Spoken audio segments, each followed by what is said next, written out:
Ma'am किस तरह से देखती हैं ये जो डिबेट जो शुरू हो गई है BN राव की कि भारत के असली जो है वो संविधान निर्माता वो हैं, डॉक्टर अम्बेडकर असली संविधान निर्माता नहीं है, उसको किस तरह से देखती हैं, क्या क्या कहेंगी इस पर? देखिए, जो आज रिजीम है ना, जिस तरह की व्यवस्था है, ये हर उस संघर्षशील पर्सनैलिटी से घबराते हैं, डरते हैं जो सच्चाई और निष्ठा के साथ देश के लिए कुर्बानियाँ दिए हैं, जो सामाजिक उत्थान के लिए, जो भारत की एक आज जो व्यवस्था, जो राजनीतिक प्रणाली है, उसके लिए जो संघर्ष किए हैं। बाबा साहेब भीमराव अंबेडकर ने उस दौरान जब भारत में अंग्रेज़ों का राज था, उस समय जो भारत में असमानता चल रही थी, जो 5000 साल पुरानी व्यवस्था के तहत समाज खंड खंड हुआ था और जो एक पर्टिकुलर वर्ग को दलित बनाकर कुचला जा रहा था, वो सब समस्याएं देखकर और जो वैल्यूज़ उनके उस संघर्ष के द्वारा उत्पन्न हुई, ऐसे नहीं कि उनके मन में यार बैठकर उन्होंने लिख दिया, नहीं, कोई भी परिस्थिति के अनुसार और जो मूल्य भारतीय स्वाधीनता आंदोलन में इवोल्यूट हुए, विकसित हुए, जिनका उद्विकास हुआ, उन मूल्यों को लेकर बाबा साहेब अम्बेडकर ने, बाबा साहेब भीमराव अम्बेडकर के नेतृत्व में संविधान सभा ने वो संविधान तैयार किया था। ये कहानी ये लोग कहाँ से जानेंगे बताइए? इन्होंने क्या पढ़ा है कि भारतीय संविधान या भारतीय स्वाधीनता संघर्ष कैसे लड़ा गया? क्या इन्होंने पढ़ा है कि किस तरह से 1857 से लेके और 1757 से लेके और 1947 तक 80 लाख युवाओं ने प्राण न्यौछावर किए हैं? क्या इन्हें पता है कि किस तरीके से ज्योतिराव फुले या सावित्रीबाई फुले ने गाली खाकर, गोबर कीचड़ खाकर भी समाज में शिक्षा के प्रकाश को प्रज्वलित करने के लिए कुर्बानियाँ दी हैं? इन्हें कुछ पता है? इन्हें कुछ नहीं पता है। इन्हें एक बात पता है कि हिटलर, ये वकील भी वैसे ही अनपढ़ हैं जो सामाजिक मूल्यों को नहीं जानते, संवैधानिक मूल्यों को नहीं जानते, संविधान के निर्माण के संघर्ष को नहीं जानते, आज़ादी आंदोलन की कुर्बानियों को नहीं जानते। ये आज इनके तो वो भी लोग हैं ना जो ये कह रहे हैं 2014 में देश आज़ाद हुआ, तो इनसे आप उम्मीद करेंगे कि बाबा साहेब को तो मनुस्मृति के चले हुए समाज को 900,000 साल तक बाहरी आक्रांताओं ने क्यों गुलाम बना लिया था और फिर 250-200 साल अंग्रेज़ों ने की गुलामी में क्यों रहे? अगर इतना ही बढ़िया भारतीय समाज बना दिया था, तुमने तो भारतीय समाज के हजारों टुकड़े कर रखे थे। कहीं कोई दलित है, कहीं कोई स्वर्ण है, कहीं कोई दलित, कोई मतलब आदिवासी है, कहीं कुछ है।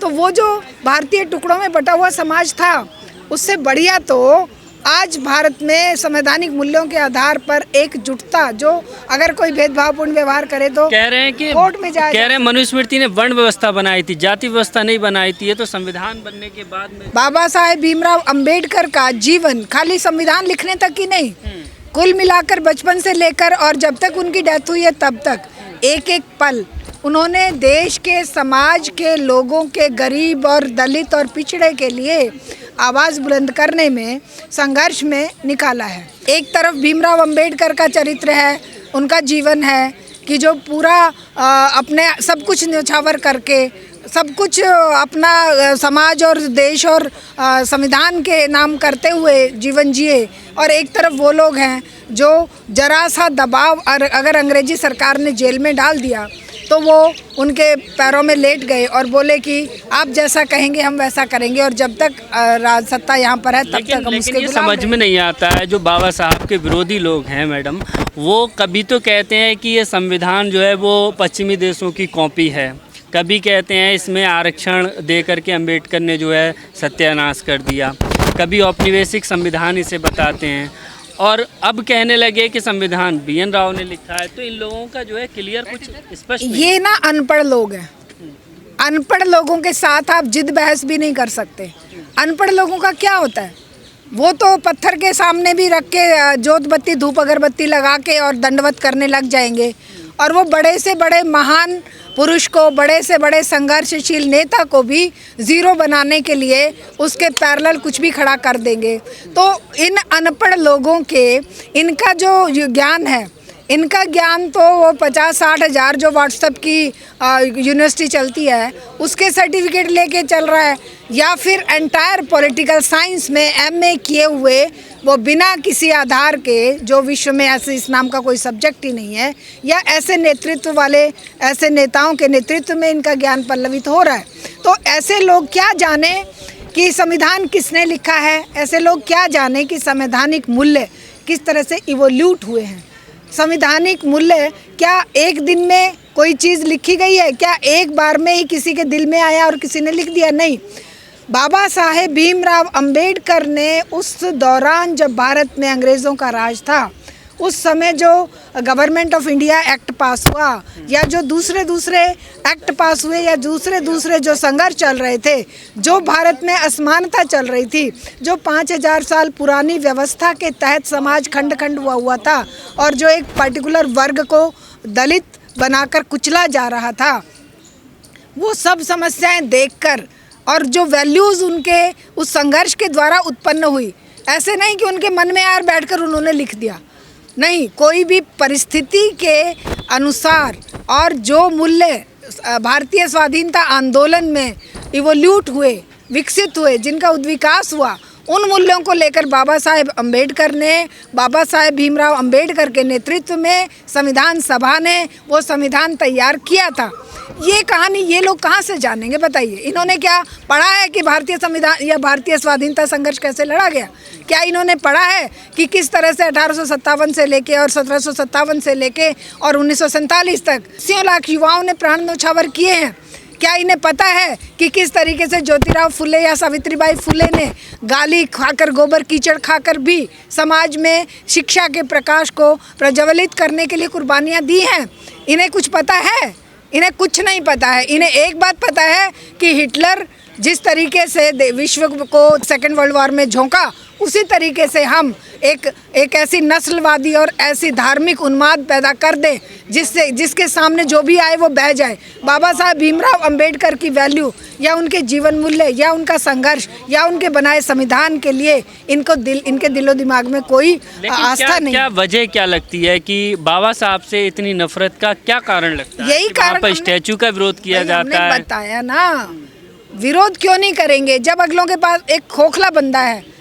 आप मान लो एजुकेटेड है, आपको सब अच्छाई बुराई सब कुछ पता है, और एक आदमी अनपढ़ है, उस अनपढ़ आदमी को कुछ नहीं पता, या उसको वो वकील हैं हाई कोर्ट के वकील हैं, वो वकालत केवल किताबें पढ़े हैं भाई।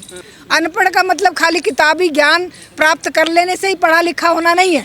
अनपढ़ होने का मतलब है कोई बहुत बड़े बड़े इंजीनियर, साइंटिस्ट या वकील या टेक्नोक्रेट्स भी लगभग अनपढ़ जैसा व्यवहार करते हैं जब वो जातिवाद को फॉलो करते हैं, जब वो धर्मांधता के शिकार होते हैं, तो तब तो वो उन अनपढ़ों से भी बदतर होते हैं ना, जिन्होंने रोटी रोजी। कर्नाटक हाई कोर्ट ने आदेश दिया है। वैसे ही हैं ये वकील भी, वैसे ही अनपढ़ हैं, जो सामाजिक मूल्यों को नहीं जानते, संवैधानिक मूल्यों को नहीं जानते, संविधान के निर्माण के संघर्ष को नहीं जानते, आज़ादी आंदोलन की कुर्बानियों को नहीं जानते।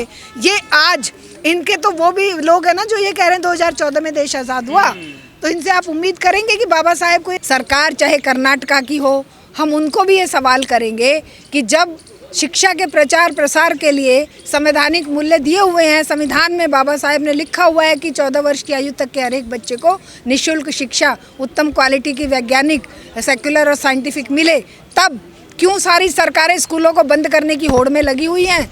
तब वो कहाँ बाबा साहेब के मूल्यों को फॉलो कर रहे हैं? क्या चित्र लगा देने से बाबा साहेब के संविधान का पालन हो जाएगा? नहीं होगा। जो जिनके लिए संघर्ष किया उन्होंने जीवन भर, जो उन्होंने वाक्य दिए कि शिक्षित हो, संगठित बनो और संघर्ष करो, ये मूल्य जब तक समाज नहीं अपनाएगा और सत्ता में बैठे ये सत्ता लोलुप लोग जो हैं, ये बाबा साहेब से जितना घबराते हैं उतना किसी और से नहीं घबराते। इनको लगता है कि ये मसीहा, जो इस समाज का मसीहा बनकर इस समाज को, चाहे वो रिजर्वेशन की बात है, चाहे वो किसी और तरीके से संविधान में बराबरी का हक देने की बात है, इनके हाथ में अगर मनुस्मृति रहती तो ये आज ये समाज जहाँ तक पहुँचा है वहाँ नहीं पहुँच पाता। कहते हैं आरक्षण से देश बर्बाद हो गया, आरक्षण होना चाहिए, आर्थिक आधार पर होना चाहिए, जो गरीब है उसको मिलना चाहिए, और जो अमीर लोग हैं चाहे शेड्यूल कास्ट के हैं, शेड्यूल ट्राइब्स के हैं, उनको क्यों मिलना चाहिए आरक्षण? अडानी को आरक्षण क्यों मिलना चाहिए कि सारे देश के संसाधन उस एक पूंजीपति के हाथ में या अंबानी के हाथ में क्यों बेचे जा रहे हैं? वो आरक्षण नहीं है। 1 करोड़ फीस देने वाला बच्चा अगर MBBS में 20 नंबर आने पे भी सीट पा लेता है प्राइवेट कॉलेज में, तो वो आरक्षण नहीं है। ये आरक्षण किस बात के आरक्षण की बात कर रहे हो तुम? कौन से आर्थिक आरक्षण की बात कर रहे हो? आर्थिक आधार पे तुमने तो इस देश में जो हालात पैदा कर दिए हैं, सरकारी नौकरियां ख़त्म कर दी हैं, सरकारी संस्थाएं ख़त्म कर दी हैं, और आरक्षण का रोना तुम रो रहे हो। तुमने तो अलग तरह का आरक्षण शुरू कर दिया है। तुमने तो पैसे के दम पर आरक्षण शुरू कर दिया है कि जिसकी जेब में पैसा है वो अपना, चाहे उसको कोई उसके अंदर नॉलेज नहीं है, चाहे टैलेंट नहीं है, तब भी वो डॉक्टर बन के किडनी बेच के पैसा कमा लेगा। और चाहे कोई कितना भी टैलेंटेड बच्चा है, वो अगर किसी बाबा साहब ने मनुस्मृति जलवाई थी, इसलिए हम उनका विरोध करते हैं। बाबा साहब मनुस्मृति ना जलाते तो महिलाएं उठा के जला देंगी ना। बाबा साहब ने जलाई कि नहीं जलाई हमें नहीं पता, लेकिन हम जरूर जलाना चाहते हैं। क्यों? क्योंकि मनुस्मृति से आज देश नहीं चलेगा। मनुस्मृति जिस ज़माने में लिखी गई थी, उस ज़माने में वो समाज चल गया। आज का समाज चलेगा संवैधानिक मूल्यों से। आज का समाज चलेगा इक्वलिटी, फर्टर्निटी एंड लिबर्टी से। आज का समाज मनुस्मृति के मूल्यों से, 5000 साल पुराने मूल्यों से कैसे चल पाएगा? हिंदू व्यवस्था जो है, सामाजिक जो स्ट्रक्चर है वो तैयार किया था मनुस्मृति ने। मनुस्मृति में कुछ चीज़ें खराब हो सकती हैं, लेकिन उसको जलाना, उसका विरोध करना वो ठीक नहीं। इस तरह के तर्क देते हैं ये लोग। तो क्या मनुस्मृति जला देने से तुम्हारे दिमागों की गंदगी खत्म हो गई? तुम्हारे दिमागों में तो आज भी महिलाओं के प्रति जितने अन्याय अत्याचार हो रहे हैं, सारे बीजेपी के RSS के लोग क्यों पकड़े जा रहे हैं आज? तो मनुस्मृति में जो, अगर नहीं तुम्हें लग रहा है कि मनुस्मृति का जो हिंदू राज कायम करना था और वो बहुत बढ़िया था, तो तुम्हारे दिमागों की मनुस्मृति तो आज पूरे समाज में गंदगी फैला रही है। तुम्हारे दिमागों की मनुस्मृति आज जिस तरह का भेदभावपूर्ण व्यवस्था मुसलमानों के प्रति, दलितों के प्रति, महिलाओं के प्रति, कमज़ोर गरीबों के प्रति, जो तुम घरों पे बुलडोज़र चला रहे हो, जो तुम रोटी रोज़ी के लिए मोहताज कर रहे हो, ये मनुस्मृति चला रहे हो तुम। संविधान को तुम मानते नहीं हो, मनुस्मृति तुम्हारी जला दी गई, तो तुम क्या हो? तुम क्या चला रहे हो आज देश को? तुमने तो बर्बाद कर दिया देश को। तो हम ये सवाल पूछना चाहते हैं कि अगर तुम संवैधानिक मूल्यों को नहीं मान रहे हो और तुम कह रहे हो कि हिंदू समाज का बहुत कल्याण मनुस्मृति ने किया, तो मनुस्मृति के चले हुए समाज को 900,000 साल तक बाहरी आक्रांताओं ने क्यों गुलाम बना लिया था, और फिर 250-200 साल अंग्रेज़ों ने की गुलामी में क्यों रहे? अगर इतना ही बढ़िया भारतीय समाज बना दिया था, तुमने तो भारतीय समाज के हजारों टुकड़े कर रखे थे। कहीं कोई दलित है, कहीं कोई स्वर्ण, कहीं कोई दलित, कोई मतलब आदिवासी है, कहीं कुछ है। तो वो जो भारतीय टुकड़ों में बटा हुआ समाज था, उससे बढ़िया तो आज भारत में संवैधानिक मूल्यों के आधार पर एकजुटता, जो अगर कोई भेदभावपूर्ण व्यवहार करे तो कह रहे हैं कि कोर्ट में जाए। कह रहे हैं मनुस्मृति ने वर्ण व्यवस्था बनाई थी, जाति व्यवस्था नहीं बनाई थी। ये तो संविधान बनने के बाद में। हाँ, ये ना, जो भी बुराइयां हैं वो कांग्रेस ने और संविधान ने पैदा करी हैं, जो अच्छाइयां हैं वो ये इन्होंने पैदा करी हैं। इनसे कोई पूछे कि ये जो रोज़ तुम मॉब लिंचिंग कर रहे हो, ये कौन सी मनुस्मृति में लिखी हुई है? ये जो रोज़ महिलाओं के साथ रेप करके उन्हें नदियों में बहा दे रहे हो, मार काट के, जो तुम हाथरस जैसी घटनाओं को अंजाम देते हो, बिल्किस बानो जैसे कांड करते हो, आसिफा जैसे कांड करते हो, रोज़ होते हैं। ये तो कुछ नाम ऐसे हैं जो ज़बान पे चढ़े हुए हैं और जो मीडिया में आ गए, रोज़ हो रहे हैं। अभी भी मैं सुन रही थी, कितने कांड बताएं। जाति में अभी भी एक कल की न्यूज़ है कि कोई वो मंदिर में जा रहा था दलित, शादी के कोई मंडप की बात है। तो रोज़ तो तुम अत्याचार और अन्याय की कहानियाँ लिख रहे हो, फिर तुम कह रहे हो कि हमारी मनुस्मृति, हमारा फलाना, हमारा ढिकाना, हमारा हिंदू समाज को छोड़ा कहाँ तुमने? ग्वालियर हाई कोर्ट में बाबा साहब की प्रतिमा नहीं लगने देते हैं, लेकिन जयपुर हाई कोर्ट में मनु ऋषि की प्रतिमा लगी हुई है। हाँ, ये सब गड़े मुर्दे उखाड़ेंगे। जो जिंदा हमारे सामने आदर्श हैं, उन आदर्शों को दफनाएंगे, और दफन किए हुए जिनका आज कोई महत्व नहीं है, जो अपने ज़माने के साथ खत्म हो चुके, उनको ये लाकर जिंदा करेंगे, जिनका कोई नाम नहीं जानता। तो ये इनकी एक मॉडस ऑपरेंडी है, ये इनके काम करने का तरीका है। लेकिन हम सबको इसका विरोध करना पड़ेगा और लड़ने के लिए खड़ा होना पड़ेगा। देखिए, आरक्षण अपने आप में हैंडीकैप बना रहा है कि नहीं बना रहा है, लेकिन ये देश की सत्ता ज़रूर आज गरीब को हैंडीकैप बना रही है। आरक्षण तो इन्होंने ख़त्म कर ही दिया ना, जब प्राइवेटाइजेशन ले आए तो आरक्षण तो अपने आप ख़त्म हो गया। लेकिन आप 10 साल के लिए, अगर मान लो ये कहा गया था कि आरक्षण के साथ ही वो सुविधाएं दी जाएंगी और समाज को ऊपर उठाया जाएगा, बराबरी के स्तर पर लाया जाएगा। कहीं पर आया है बराबरी के स्तर पर समाज? आरक्षण खत्म कब होगा? कब की बात कही गई है संविधान में कि जब ये जो असमानताएं खत्म हो जाएं। असमानताओं को तो तुम बढ़ाते जा रहे हो और दूसरी तरफ आरक्षण के पीछे लठ लेके पड़े हुए हो।